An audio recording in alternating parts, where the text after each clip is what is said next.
Hello students, आज का हमारा टॉपिक है अधिकतम शक्ति संचरण प्रमेय, मैक्सिमम पावर ट्रांसफर थ्योरम। इस प्रमेय का कथन देखते हैं।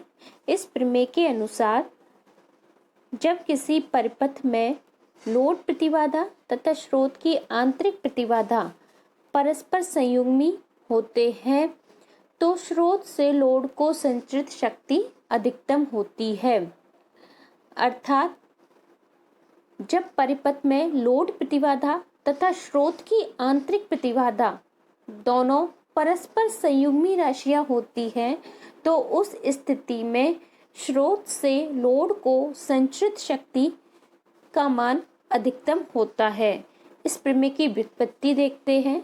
इस प्रमेय को सिद्ध करने के लिए हम एक द्विटर्मिनल रेखीय सक्रिय जाल लेते हैं तथा थेवेनिन प्रमेय के अनुसार किसी भी द्विटर्मिनल रेखीय सक्रिय जाल को एक वोल्टता स्रोत तुल्य परिपथ से प्रतिस्थापित किया जा सकता है जिसमें एक विद्युत वाहक बल का स्रोत ई इक्विवेलेंट तथा इसकी श्रेणी क्रम में इसकी आंतरिक प्रतिबाधा जेड इक्विवेलेंट जुड़ी हुई होती है।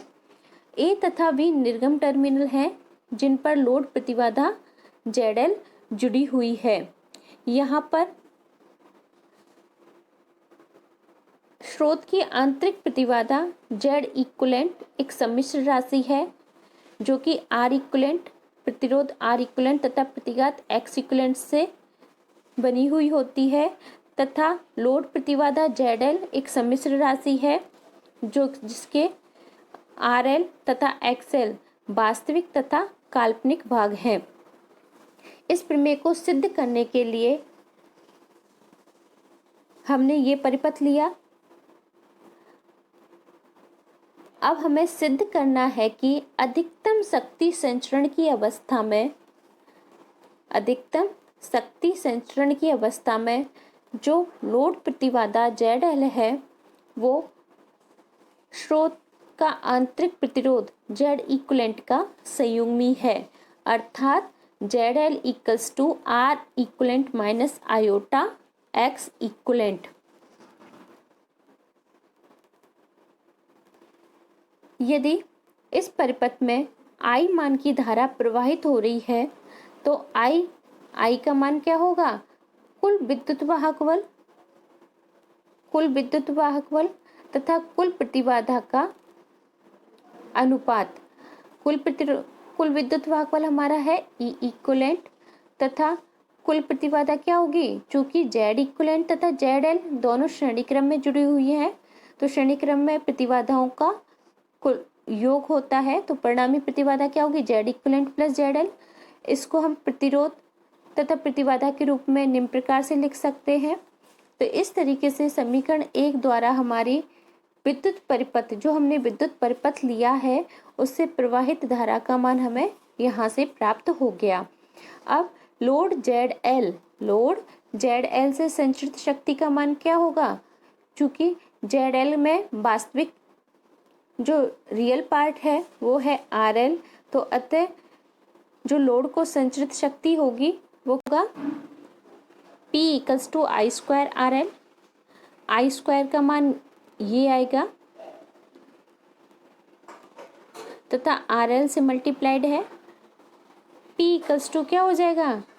समीकरण 2 द्वारा इसको दिखाया गया है। P equals to equivalent square RL upon R equivalent plus RL का whole square plus X equivalent plus XL का होल स्क्वायर। अब R इक्विवेलेंट तथा RL के किसी मान के लिए संचरित शक्ति का मान अधिकतम तभी होगा जब ये वाला पार्ट हमारा क्या हो? न्यूनतम अर्थात शून्य हो। X equivalent plus XL equals to क्या हो?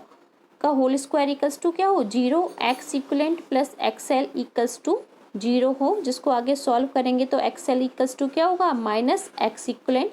समीकरण 3 से प्रदर्शित है।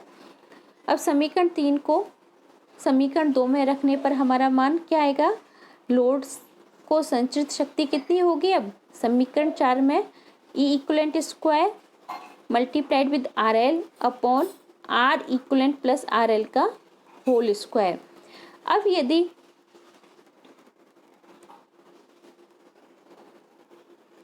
अब यदि आर इक्वलेंट के मान को नियत रखकर आर एल के मान को परिवर्तित किया जाए तो अधिकतम शक्ति संचरण आर एल के किसी मान के लिए अधिकतम शक्ति संचरण के लिए dp/dRL इक्वल्स टू क्या होना चाहिए, 0 होना चाहिए। अर्थात इस समीकरण का हम आर एल के सापेक्ष अवकलन करेंगे तथा उसके मान को हम 0 रखेंगे। यहाँ पर हमने अवकलन किया सिंपल अवकलन के नियमों से, जिसको अब ये वाला आगे टर्म्स ये आई, फिर इसको आगे सॉल्व करने के बाद हमारा फाइनल समीकरण आया ये। इसको नेक्स्ट सॉल्व किया तो इससे हमारा इक्वेशन हमें मिली R equivalent equals to R L, अर्थात R L equals to R equivalent. समीकरण 3 से हमें मिला X L equals to X minus X equivalent. समीकरण 3 से हमें मिला X L equals to minus X equivalent तथा समीकरण 6 से हमें क्या मिला, R L equals to R equivalent. इन दोनों मानों को अगर हम जेड एल के इस मान में रखें तो हमें क्या मिलेगा, Z L equals to R equivalent minus iota X equivalent, जो कि क्या है, जेड इक्वलेंट का संयुग्मी। अर्थात अधिकतम शक्ति संचरण के लिए जो हमने कंडीशन रखी थी उससे हमें क्या मिला, Z L equals to Z equivalent का संयुग्मी। अर्थात जो हमने विद्युत परिपथ लिया है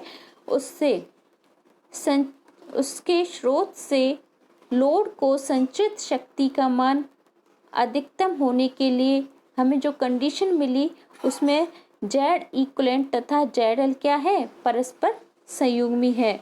अर्थात किसी विद्युत परिपथ से के स्रोत से लोड को संचित शक्ति का मान अधिकतम तभी होता है जब जेड इक्वलेंट जो कि स्रोत का आंतरिक प्रतिबाधा है तथा लोड प्रतिबाधा दोनों क्या हो, परस्पर संयुग्मी राशियां हों। अतः हमारी अधिकतम शक्ति संचरण प्रमेय सत्यापित